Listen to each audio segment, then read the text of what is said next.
Now we are going to start our new lesson, that is lesson number 13, motion and time.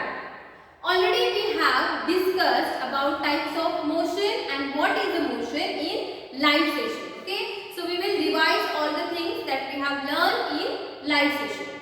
Okay, first we have learned about the motion. Okay, what is the motion?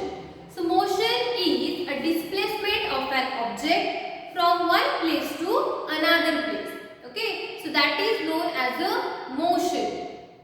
There is a displacement of an object, so we can call that a motion. Then we have learned there are many types of motion.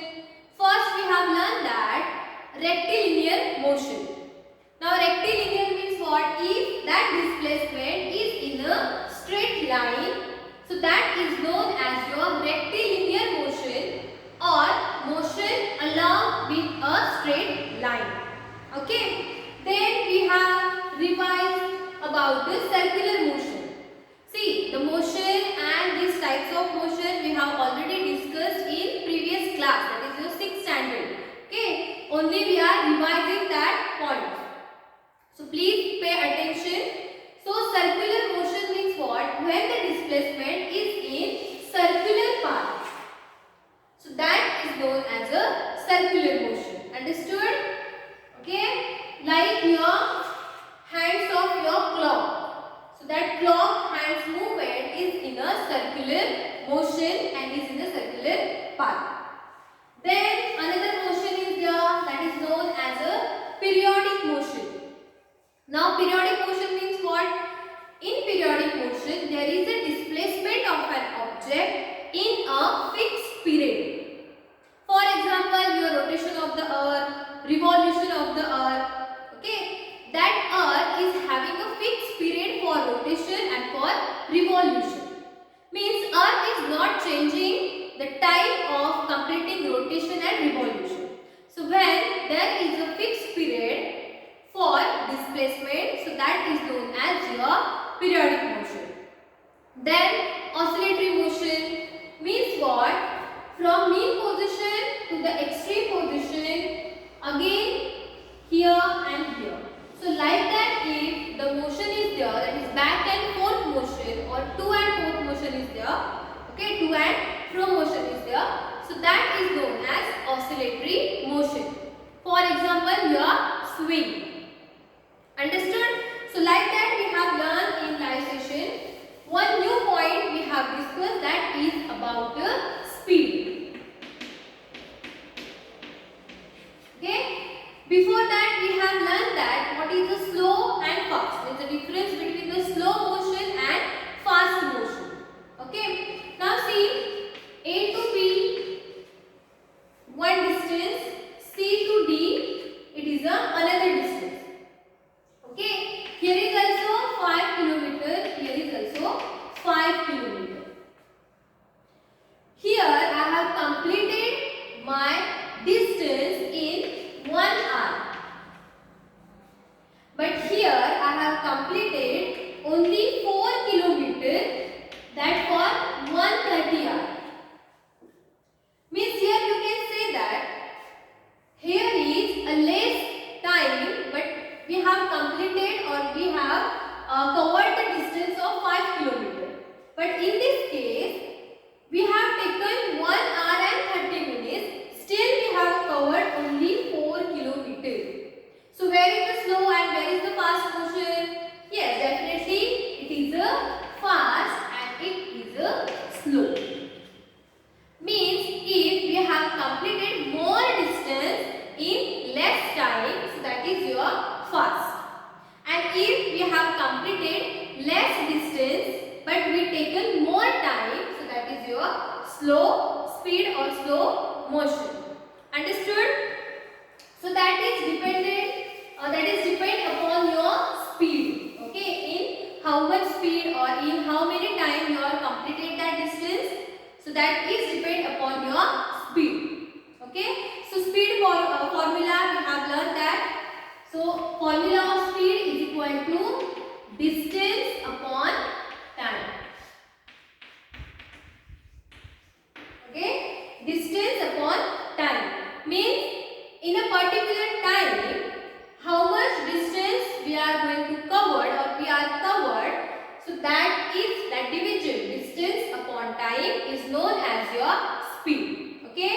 we have solved the numericals in live session. I have seen some numericals in homework group also. Okay, so please write down and solve that numericals. Okay, with the help of this formula. If the distance is given in kilometer and if the time is given in hour, so that unit of speed is kilometer per hour. Understood? So that much about the speed is given. In your textbook, one box is given about the non-uniform and uniform motion. Means if we are moving in a straight line with a constant speed. Okay, see, straight line and in a constant speed. My speed is not changing as I am going forward. Okay, speed is as it is throughout that distance. Okay, so that motion is known as a uniform motion. And when there is a displacement that is in a straight line, but the speed keeps changing. So that is your non-uniform motion. Okay, so just remember about the uniform motion and non-uniform motion. Now we will start our main point of this session, that is measurement of time.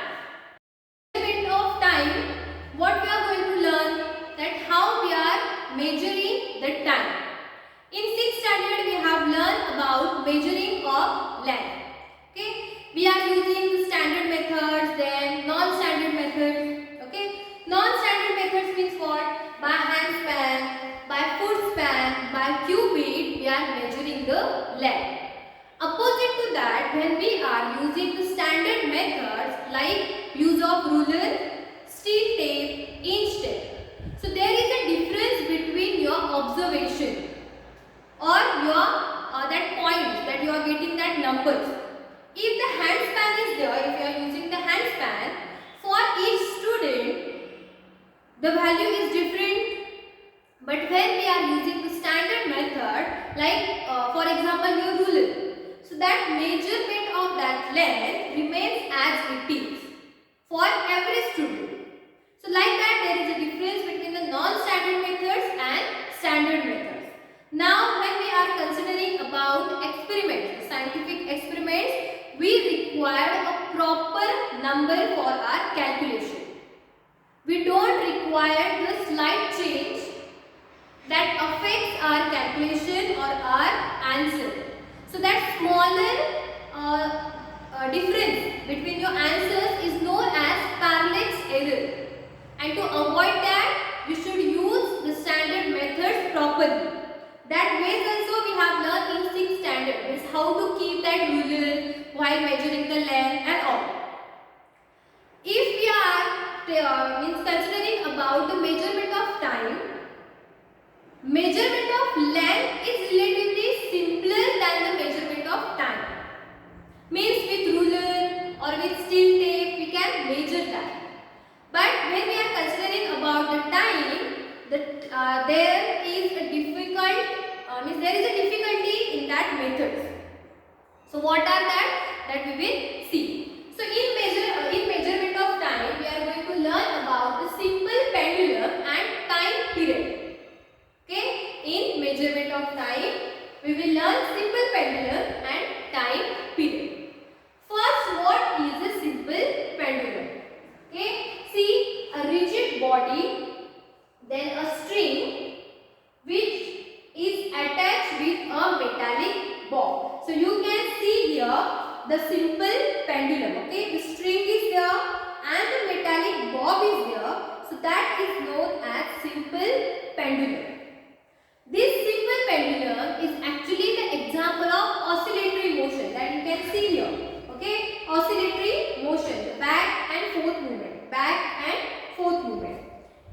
Not only oscillatory motion, the periodic motion is also the principle of the simple pendulum. How? That we will learn. Okay, but understood what is the simple pendulum? A metallic bob is attached to the string and it is a rigid part. It is a rigid solid. In simple pendulum, what is actually happening?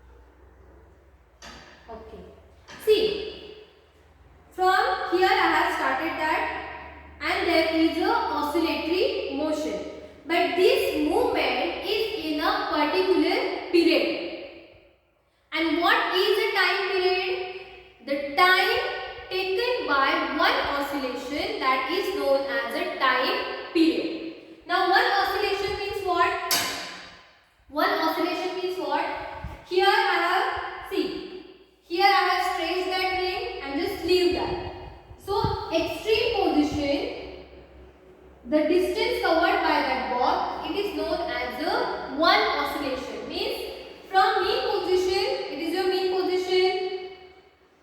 Here I have stretched. Again that mean position, extreme position, again mean position. So that is known as your one oscillation. Means it is your one oscillation.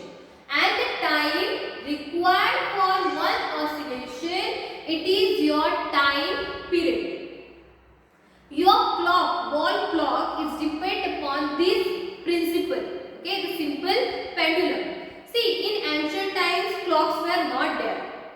With the help of sunlight, sundials, sand clock, they were using or calculating the time. Understood? Nowadays we are using clocks. Again there are different types of clock. That is a wall clock. Now the circular motion clock is there.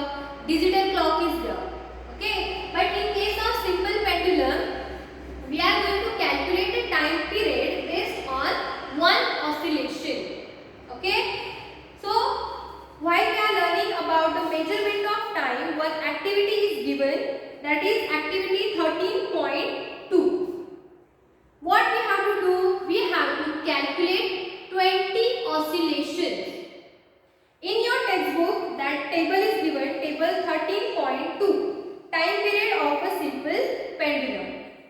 Okay, the length of string is given 100 centimeter. I have taken here the length of 50 centimeter. Now see, 50 centimeter is that much. Now how can we do 100 centimeters? That's why I have taken 50 centimeter. Now what we have to do? We have to calculate time required for 20 oscillation and then calculate the time period. See, there is a difference between the time and time period. Time means what? Total oscillation in how many time? How much time? That is your time. And time period means what? Time taken for one oscillation. Okay, don't be confused between the time and time period. Here the length of string is 100 centimeter, and that's why the first table is given. That is for 20 oscillations, 42 seconds are there. Okay, 42 seconds are there, and that's why the time period is 2.1.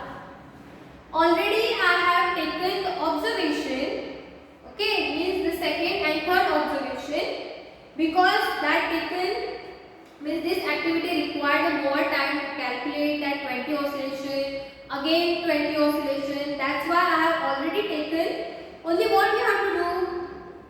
First, what I have done, from here I leave that bob, calculate the 20 oscillation.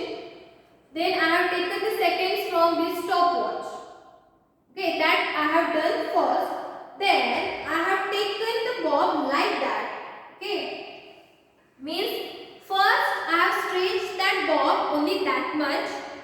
In second time I have stretched that bob that much. Okay, and leave that bob. Now tell me, are the observations are different? Tell me. See, I have told that the oscillatory motion and periodic motion both are used by that simple pendulum. So can you tell me that the oscillation or the time is different or same? Very good. Only the slight difference is there. Okay, that is what 50 centimeter I have taken. So 30 seconds. Okay, means first whatever I have done with like this. So 30 seconds are there for 20 oscillation, and last that is 32. Okay, the slight difference is there. Normally it is not happening. Okay, now I have used that string. The length is different. That's why it is happening. But normally your simple pendulum is giving almost same observations. Okay. So 30 and 32 is given, means 2 seconds difference is there, that we don't want. That's why I have written here that parallax error I have given. But here 30 and 32 I have given only for your calculation purpose. Okay, I will explain about this, how to calculate time period for 30 seconds for 20 oscillation. Based on that, you have to calculate the value based on 32. Understood? So these are the seconds that required for 20 oscillation, and it is a time period that taken by one oscillation. Now how you are going to calculate that? Whatever your total seconds are there, that seconds divide by your number of oscillations. Understood? What is the formula of time period? So time period is equal to time taken divided by number of oscillations. Okay. So how much time? Second observation, that is 32 seconds, and total number of oscillations, that are 20. Okay. So if we calculate the 32 upon 20, the answer is what? 32 or 30? We have taken 30, no? Right here 30. Okay, 0 0 cancel, 2 ones are 2, 2 ones are 2, 1 is remaining, so 1, then 0, 2 fives are 10. Okay, so the answer is 1.5 seconds. Understood? 1.5 seconds required for one oscillation. Understood?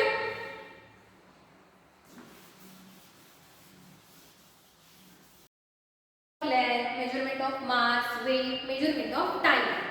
But how we are going to write that? If you are going for shopping, and if you are asking that, please give 50 sugar, please give 2 liter, please give 2 milk. Is it okay? It is not okay. We have to ask, or we have to tell a particular unit of that object.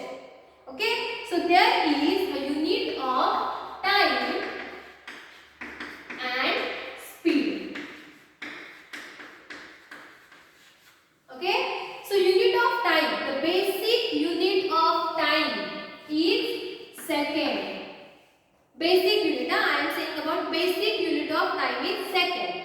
And if the time is more, that we are writing with minutes or hours. Understood?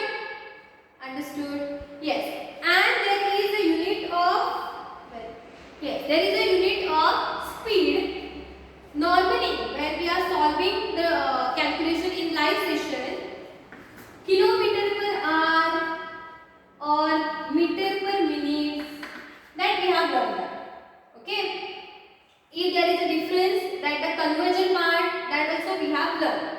If one value is given in kilometer, one value is given in minutes, so we have to convert any one value.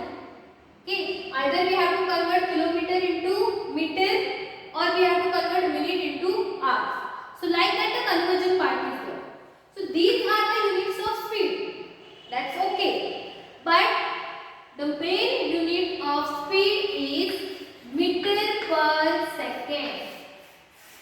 Okay, so underline that and write down in your notebook. Unit of speed is meter per second. Okay, in meter per second we are measuring our speed. So understood here? And we are not writing the plural form in centimeters or centimeter. Is it okay? We are not writing CMS. Okay, meter, kilogram, like that we are writing our units. Understood this session? Okay, we have learned about the simple pendulum and the units of time and speed. Okay, so according to means what we have to express, we are using the units, we are using the numbers. For example, if someone is asking about your age, you are not saying your age in months, in days or in hours. What we are saying? We are saying our age in years. Like I am 24 years old. Like that you are expressing the units or expressing the values in particular units. Understood here? Okay. In next session we will learn about measuring speed. Okay, the small point is there. And last we will learn about the distance and time graph. Okay. So I will show you how to draw that graph by using graph paper. Based on that, you have to complete your practical work. Remember that I have given in Diwali vacation.